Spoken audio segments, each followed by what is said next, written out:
Hi guys! In this video you will learn how to craft the best gear in Monster Hunter Rise. Well, to do that, focus on hunting monsters that drop materials needed for your desired gear. Each monster has specific parts required for crafting particular equipment, so plan your hunt accordingly.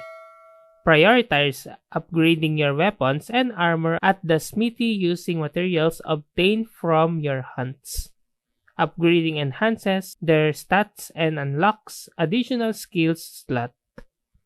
Identify your key armor pieces and weapons that complement your playstyle and preferred weapons type. Prioritize crafting these essential pieces before completing a full set, ensuring you get the most significant benefits early on. Pay attention to the armor skills associated with your gear. These skills provide various buffs and abilities, so mix and match pieces to create a set with skills that synergize well for your style.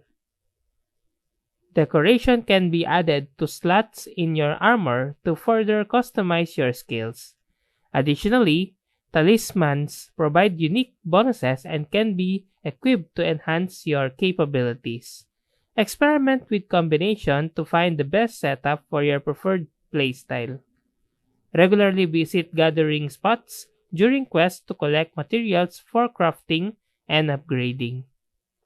Efficient farming ensures a steady supply of resources for your gear improvements. And that's how to craft the best gear in Monster Hunter Rise.